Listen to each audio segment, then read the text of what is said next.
최근 미국의 전투사령부와 LCC는 대규모 무기 구입 과정에서 충격적인 문건이 공개되었습니다. 바로 고등 전술항공기인 ATT 획득 사업에 대해 추가적인 항공기를 발주시킨 것인데요.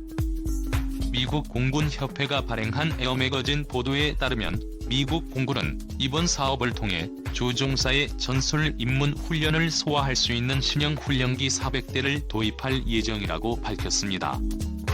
영상의 출처는 대고구려 제국 채널현재 차세대 고등훈련기로 지정된 보잉의 회색은 훈련기가 기존에 제시했던 모든 요구 조건을 지키지 못하여 난항을 겪자 T7 훈련기 사업을 일단 중지시키고 또 다른 훈련기 구매를 발표한 것입니다.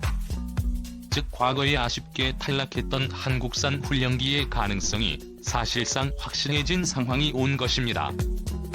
과거 미국 훈련기 사업에서 품질이 뛰어난 한국산 훈련기가 입찰에 굉장히 유력했지만 보잉은 거짓말을 해 사업을 가로채갔습니다. 바로 가격을 말도 안 될 정도로 저렴하게 제시했으며 생산 공정조차 제대로 안 되어 있고 T7 훈련기의 신뢰성도 의심되었지만 그냥 밀어붙였죠. 이렇듯 보잉은 잊지도 않은 거짓말을 통해 미국 훈련기 사업을 따냈지만 1년도 안 돼서 대반전이 일어났는데도 보잉이 예정대로 훈련기를 생산하지 못해 미군 측에 납품하지 못하자 세계 군사력 1위인 미국의 국방체계에 엄청난 공백이 발생해 미국 정부 측에서도 발등에 불이 떨어진 것입니다.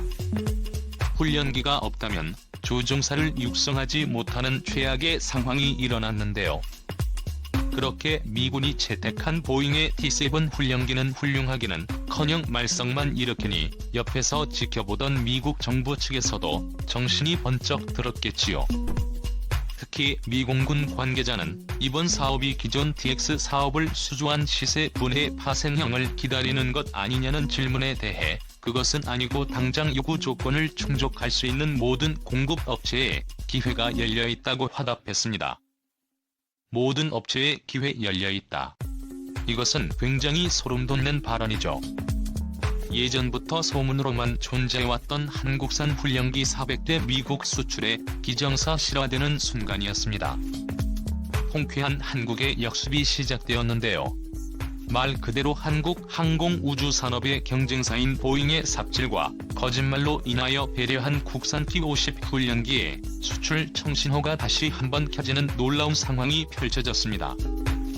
이미 최대 40조에 달하는 미 해군 훈련기 사업 전 보잉의 T7 훈련기에 기술적 실수와 기만이 연속적으로 드러남에 따라 이라크와 필리핀, 태국 등 여러 국가에서 성능이 입증된 T-50 훈련기가 미 해군에서 주목받게 되었는데요.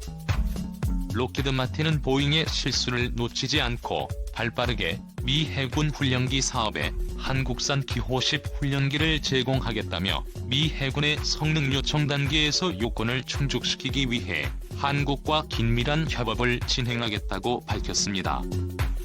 현재 미국 해군은 도입된 지 30년이 지난 히사 15고 소호크의 안정성 우려로 새로운 훈련기의 교체 사업을 추진하고 있습니다. 훈련기 교체 프로그램에 따라 오는 2018년 안에 신규 도입을 목표로 잡고 있죠.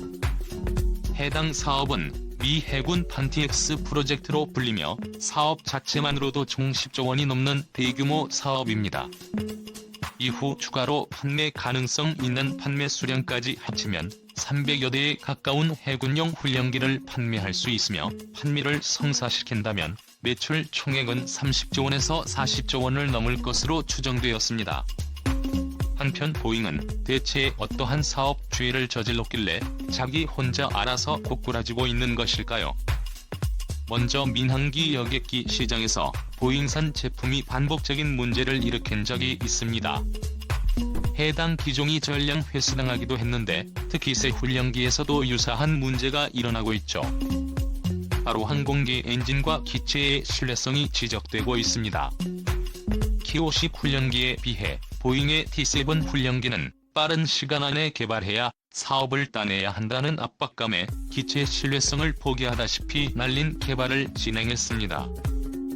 표시 훈련기보다 비행시험 내구성 시험의 횟수가 부족하였고, 이러한 날림 산업의 대표주자인 중국산 무기 FC-31 전투기의 신뢰성과 성능을 보듯 반복적이고 정밀한 테스트 없이 순식간에 개발된 보잉의 T-7 훈련기는 미군의 신뢰를 서서히 잃고 말았습니다.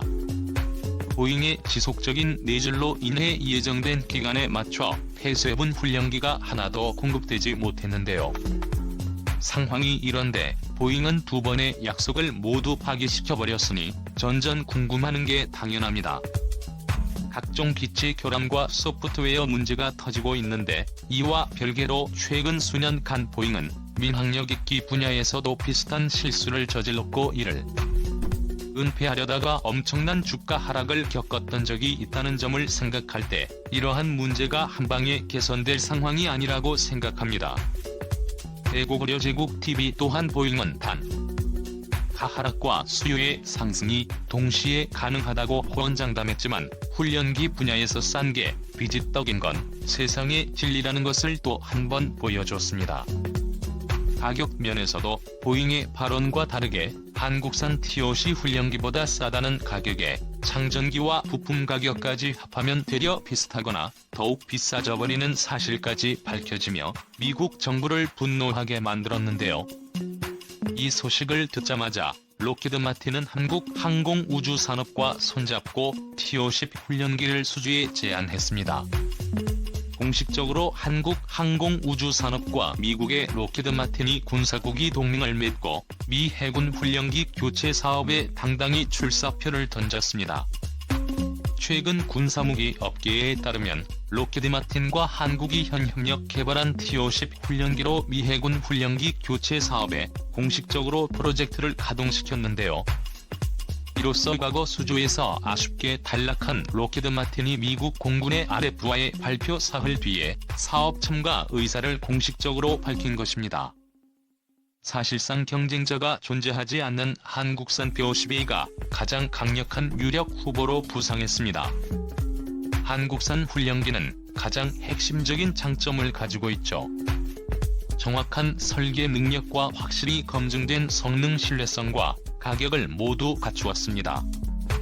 게다가 이미 세계 각국에 160여 대가 수출돼 훈련기는 물론 경전투기로도 운용될 만큼 고등훈련기 중 최고 성능을 자랑하는데요. 특히 미국 공군은 이번에 도입할 고등전술 훈련기를 훈련 시 가상 적기나 저강도 분쟁에서 공격기로 활용하는 것도 검토하고 있죠. 적어도 미군형용 주력 전투기와 모의 공중전이 가능할 정도의 기동성과 무장 능력을 갖춰야 한다는 뜻인데, 이러한 요구 조건에 모두 부합하는 한국산 T-50 훈련기는 T-7에 비하면 성능이 월등히 앞섭니다. 영상의 출처는 고구려 제국 당시 경쟁 기종 중 실적 기치를 갖춘 것은 T-50A가 유일했지만 보잉의 T-7은 말도 안 되는 거짓말로 엄청나게 싼 가격을 제시했죠. 그러나 그것은 절대로 지켜지지 않았습니다. 또한 미 해군도 역시 신규 훈련기로 사출 좌석이 있는 복제형 훈련기를 원하며 훈련을 진행하기 위해 14,004시간의 엔진 수명과 43,200회의 랜딩 기어 수명을 요구했습니다. 여기에다가 연간 운영시간 400시간과 1200회의 육상 랜딩, 45회의 터치앤고 훈련이 포함되는 등 널널했던 미공군의 제시사항이 어떠한 결과를 초래했는지 미 해군이 정말 잘 알기에 빡빡한 요구사항을 제시한 것이죠. 한국과 록히드 마틴의 T-50 훈련기는 이러한 조건을 만족시키기 위해 성능 개량 작업을 한창 진행 중입니다. 미 해군의 DX 프로젝트의 요구사항을 모두 맞출 수 있도록 Ki-50 훈련기에 급요구를 새롭게 만들고 연료 탱크를 추가했으며, 추가적인 랜딩 기어 보강 계획과 항공모함 시험 훈련이 가능하도록 육상 훈련용 캐리어에 맞춤되는 착함 기능을 갖추게 됩니다. 미 해군의 궁극적인 목표는 항공모함에 탑재할 F-35 전투기 같은 고가의 고성능 전투기를 조종하기 전 기존과는 차원이 다른 고성능의 훈련기로 조종사의 조정 능력을 향상시키는 것입니다. 한국 항공우주산업 대변인은 군용기 개발과 생산 업그레이드 그리고 반응 속도를 더욱 높이는 디지털 엔지니어링과 개방형 아키텍처에서 상당한 발전을 이뤘다. 미 공군의 사업 요구사항을 면밀히 검토해 최상의 솔루션을 제공할 것이라며 자신감을 드러냈군요. 대한민국의 영원한 자주국방을 위하여 한국산 T-50 훈련기 400대가 독점 수주할 가능성이 농후해졌군요.